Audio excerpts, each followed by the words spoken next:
Saldico back in the Philippines 1 to 3 weeks, sabi po ni Rimulya, John Vic Rimulya. Pasado alas 12 na madaling araw dito sa Prague at hawak na ng Czech authorities dating Congressman Zaldi. Nauli na si Saldico. Si Saldi, pagsalitain ninyo yan at papirmahin dahil kayong mag-ama at magpinsan ang tinuro niyan. Don't let him die or you will be blamed. Don't make him recant because people already know. Kinokondisyon na nila yung isipan ng mga mamamayan Pilipino through propaganda, narrative, na ang mastermind, ginawa ng meme ng isang Marcos, ng isang Marcos supporter.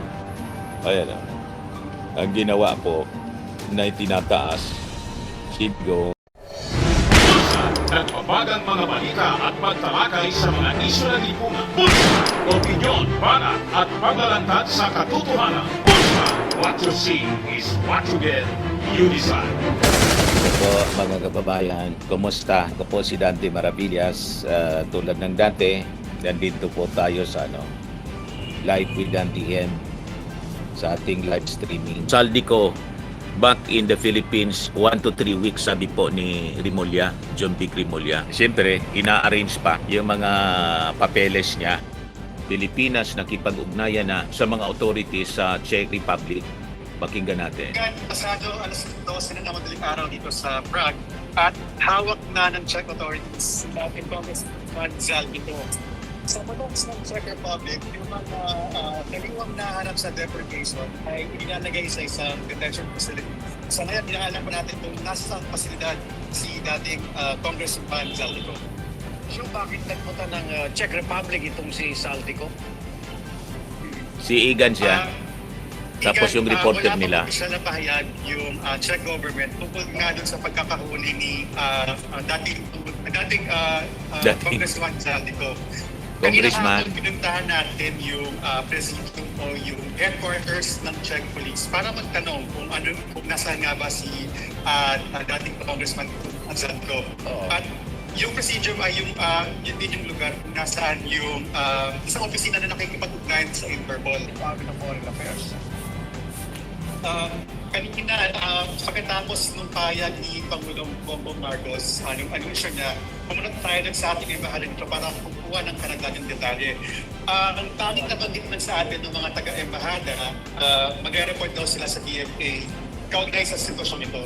Ilan doon sa mga detalye na gusto nating malaman ay kung mabibigyan ng consular assistance itong si dating Congressman ko. So, yun ang ating ahatambayan sa mga susunod na oras. Kanina ko pa nire-research kung may extradition treaty tayo sa Czech Republic. Ano bang balita dyan? Mga detalye na gusto nating malaman ay kung mabibigyan ng consular assistance itong si dating Congressman ko. So, yun ang ating ahatambayan sa mga susunod na oras. Kanina ko pa nire-research kung may extradition treaty tayo sa Czech Republic. Ano bang balita dyan? Even base dun sa impormasyon ating nakalap, wala tayong extradition treaty sa Czech Republic. Inaalam natin ngayon paano mapapagong itong dating congressman. Sa ngayon, ang alam natin, kanselado yung passport ni dating Congressman Zaldico. At dahil dyan, may ituturing siya undocumented individual. At sa batas ng Czech Republic, yung mga kayuhang walang dokumento, yung mga pasuna yung residence permit or visa, ay maaaring patawan ng departure order. Okay. At ang Ministry of Interior o yung Czech Police yung nagbibigay o yung nagpapataw ng departure order.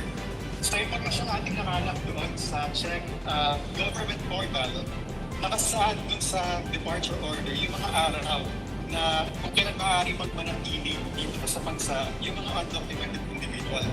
Kaya ngayon, yan ang ating impormasyon bine-verify sa Ministry of Interior at kung anong epekto na ito sa sitwasyon ni dating Congressman Zaldico. Okay. So yun mga kababayan, yung report ng GNA.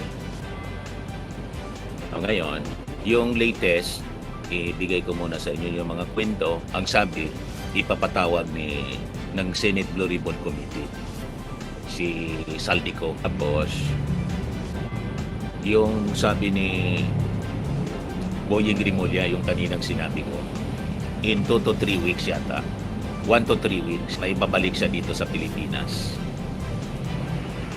So, yun ang mga latest na balita, mga kababayan. Nahuli na si Saldico. Si Saldi, pagsalitain ninyo yan at papirmahin dahil kayong mag-ama at magpinsan ang tinuro niyan. Don't let him die or you will be blamed. Don't make him recant because people already know. Kinokondisyon na nila yung isipan ng mga mamamayan Pilipino through propaganda, narrative, na ang mastermind sa flood control scandal po yung ating Pangulong Bongbong Marcos at si Martin Romualdez. Yun ang narrative nila noon pa.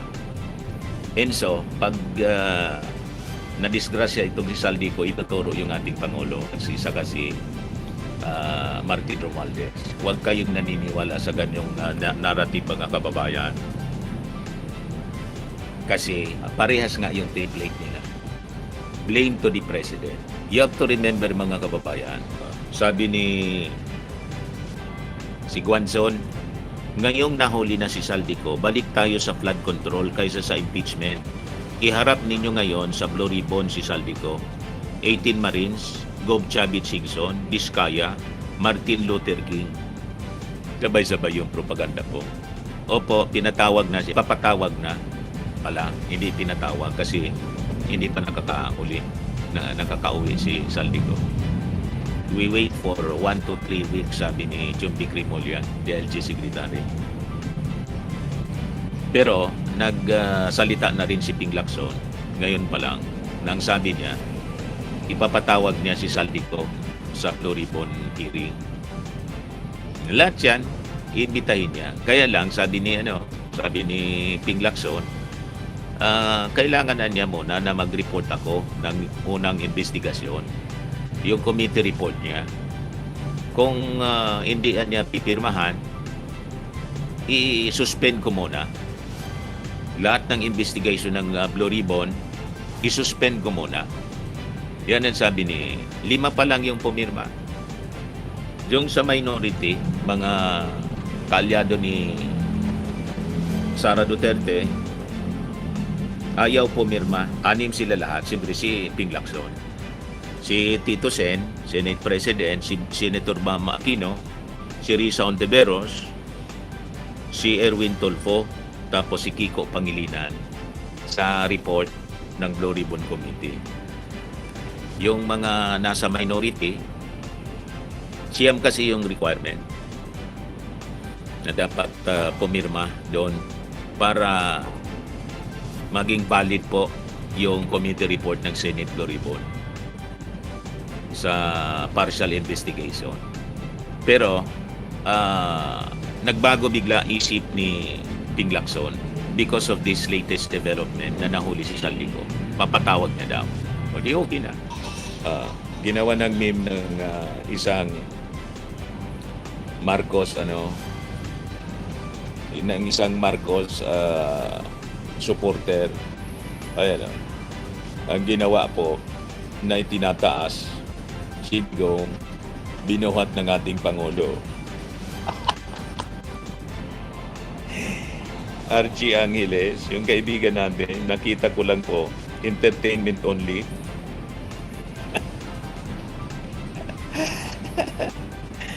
Tuwang-tuwa si Isko Moreno po kasi biglang binuhat ng ating Pangulo. Sino may sakitan yan? Isang sakong bigas. Ngayon, hindi makamove on yung mga DDS. Pakalat pa rin sila na fake news. Ang sabi, yung laman daw ng sako, bulak, cotton. Kaya, yung bigas na binuhat ng ating Pangulo, galing mismo doon sa tambak ng mga bigas. Di ba? At ibinigay niya after na buhatin niya, binigay niya sa tawag dito, sa beneficiary. Kung bulak yun, di booking. Di ba? At papayag si Isko Moreno na gamitin siya ng ating Pangulo sa propaganda. Di ba?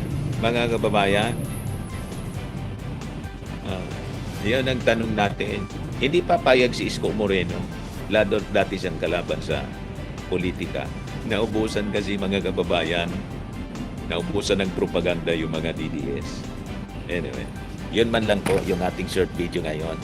Maraming salamat po. Ako po si Dante Maravillas. Bye-bye. Firmax Firming and Lifting Cream, pinapahid po sa mga pulses in affected area. Mainam po sa paninigas ng mga kaso-kasuan. Ito naman po, Automax Radiant Serum. Sa mukha naman yung application, anti-aging po siya. You will look 10 years younger than your age. Sa mga cancer patients naman po, baka lang gusto ninyo itong itry. Neng siya red mixed fruit drink. Hindi mo po siya gamot, food supplement siya. Kaya lang, gawa siya mga kababayan sa goji berry. Yung goji berry, may anti-cancer properties. O ngayon, yung mga inquiries ninyo, dumiritso na lang kayo sa aming messenger sa Facebook para masagot namin agad. Ayos pa? Ayos na ayos niya, Mr. Maravilla. Sa mga nagana po ng malinis and spacious fitness gym, pumunta lang po kayo sa aming Colossal Fitness Gym. May Grab car rental din po kami. But anyway, ito po pala yung aming bagong product na binibenta online. I am worldwide amazing pure organic barley powdered drink mix from Australia. Negosyo to ng aking anak na architect entrepreneur Riz Maravillas. Ayan po. Kontakin na lang po ninyo siya, Riz Maravillas on Facebook. Ang mga health benefits niya, boost immunity, improves digestion, enhance energy levels, packed with antioxidants, prevent cancer. Ito naman po yung bago naming product na binibenta online. Eye Glow Serum, whitening po siya. Tingnan ninyo yung epekto sa aking anak na architect before and now. Yung mga inquiries po ninyo, dumiretso na lang kayo sa kanyang Facebook account, Riz Maravillas.